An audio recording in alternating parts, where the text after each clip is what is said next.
اب یہ مولانا فضل الرحمان بتا سکتے ہیں یا پھر مقامی انتظامیہ بتا سکتی ہے کہ حملہ کس پر تھا. بہرحال یہ ایک شرپسندانہ کارروائی ضرور تھی. دوسری جانب شوکت خانم میموریل کینسر ہاسپٹل جہاں پہ غریبوں کا علاج مفت ہوتا ہے, کینسر کا مہنگا ترین علاج ہوتا ہے.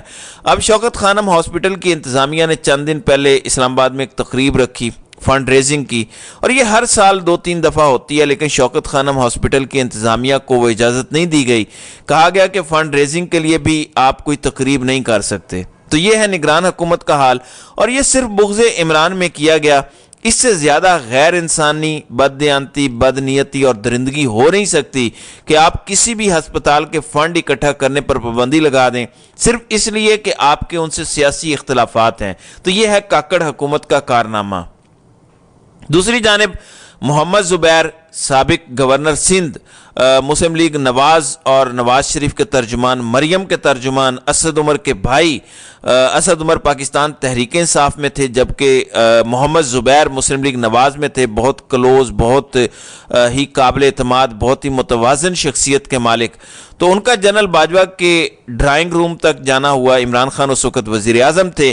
انٹیلیجنس بیورو نے ان کو خبر دی, ان کو بتایا کہ اس طرح سے زبیر صاحب ملاقاتیں کر رہے ہیں آرمی چیف سے, جنرل باجوہ سے, اور ان کی آپس میں کوئی معاملات طے ہو رہے ہیں. انٹیلیجنس بیورو نے عمران خان کو بتایا. یہ بات جب جنرل باجوہ کو معلوم ہوئی تو انہوں نے فوری طور پر ڈی جی ISPR کو کہا کہ فوری جائیں اور اس کی تردید کریں اس سے پہلے کہ ادھر سے کوئی آئے. اب یہ بات آپ جا کر دیں. اس وقت ڈی جی ISPR تھے جنرل بابر افتخار. انہوں نے ارشد شریف سے رابطہ کیا, پھر انہوں نے بیپر ریکارڈ کروایا. اس میں انہوں نے کہا کہ زبیر صاحب آئے تھے اور فیور کے لیے آئے تھے. جنرل باجوہ نے کہا کہ کوئی فیور نہیں ملے گی, آپ کے جو سیاسی معاملات ہیں وہ پارلیمان میں حل کیے جائیں گے اور اس کے بعد قانونی معاملات جو ہیں وہ عدالت میں حل کروائیں. تو بنیادی طور پر وہ دونوں باتیں بعد میں ہو گئیں. سیاسی معاملات پارلیمان میں حل کروائے گئے, جہاں جنرل باجوہ نے تحریک عدم اعتماد کی صورت میں یہ سب کچھ کروایا, اور قانونی معاملات کو بھی ہم نے دیکھ لیا کہ کس طریقے سے عدالت سے وہ سارے کے سارے کیسز اور مقدمے ختم ہوئے. نیب کے پروسیکیوٹر دوڑ گئے, نیب نے انکار کر دیا, FIA نے انکار کیا, اور اس طرح سے وہ عدالتوں میں معاملات حل ہو گئے. اس وقت اس کی مسلسل تردید کی جاتی رہی جنرل باجوہ کی طرف سے اور نون لیگ کی طرف سے. زبیر صاحب بھی خاموش رہے, لیکن اب محمد زبیر نے خاموشی توڑ دی ہے اور بتایا ہے کہ وہ نواز شریف کے نمائندے کے طور پر گئے تھے, مریم نواز کے نمائندے کے طور پر گئے تھے, اور انہوں نے یہ بات چیت شروع کی تھی. اور انہوں نے کہا کہ یہ میں اپنے ذاتی فائدے کے لیے نہیں جا رہا تھا, یہ تو انہی کا فائدہ تھا, آئس بریک تھا. اور انہوں نے شہزاد اقبال کے پروگرام میں بیٹھ کر بتایا کہ پھر اس کے بعد آسانیاں پیدا ہوئیں, معاملات طے ہوئے اور یہ سب کچھ ہوا. انہوں نے اس ڈیل کی تصدیق کر دی جو کہ army chief general Qamar Javed Bajwa کے ڈرائنگ روم میں بیٹھ کر ہوئی. یہ 2 ملاقاتیں ہوئی تھیں. انہوں نے وہ تاریخیں بھی بتا دیں, اور وہ وہی تاریخیں تھیں جو ڈی جی ISPR نے بتائی تھیں. ایک 4 گھنٹے کی ملاقات تھی اور ایک 3 گھنٹے کی ملاقات تھی. ان 7 گھنٹوں میں اس ملک کے ساتھ کھلواڑ کیا گیا. آپ کو معلوم ہے شریف فیملی کا ایک وتیرہ ہے کہ وہ ٹیشو پیپر کی طرح استعمال کرتے ہیں, جب کام پورا ہو جائے اس کے بعد اس بندے کو ایک سائڈ پر بٹھا دیتے ہیں. اسی طریقے سے محمد زبیر کے ساتھ کیا گیا. نہ وہ الیکشن لڑ رہے ہیں, نہ ہی وہ کسی کمیٹی میں ہیں, نہ ہی وہ منشور کمیٹی میں ہیں, نہ ہی وہ پارلیمانی بورڈ میں ہیں.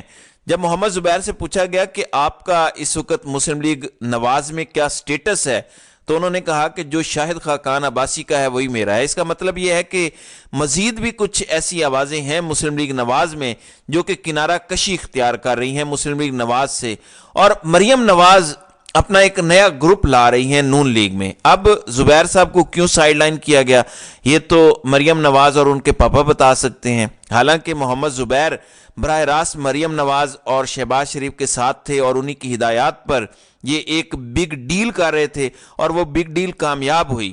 زبیر صاحب نے کہا کہ وہ NRO کامیاب ہوا, معاملات کامیاب ہوئے, اور اس میں ان کا بڑا عمل دخل تھا, لیکن انہوں نے کہا کہ وہ بتائیں گے پھر کسی مناسب وقت پر. تو یہ سچویشن ہے کہ اس وقت جو فساد ہے, باقی لوگ بھی کہتے ہیں, ہم بھی یہی کہتے ہیں کہ اس فساد کی وجہ ایک ہی شخص تھا, اور جب تک اس شخص پر گرفت نہیں ہوگی, اس کو پکڑا نہیں جائے گا, اس سے پوچھا نہیں جائے گا, تب تک اس طرح کے سانحات ہوتے رہیں گے. اور اس وقت جتنی آئین شکنی ہے، جتنی جمہوریت شکنی ہے، جتنا قانون کو مسخ کیا گیا ہے، عدلیہ کو تباہ کیا گیا ہے، میڈیا کو سینسر کیا گیا ہے، ان تمام تباہیوں کی شروعات ان دو ملاقاتوں سے ہوئیں، جس کا خمیازہ آج اس وقت ساری قوم بھگت رہی ہے۔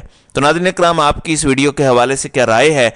آپ اپنی رائے کا اظہار کامنٹ سیکشن میں ضرور کیجیے گا۔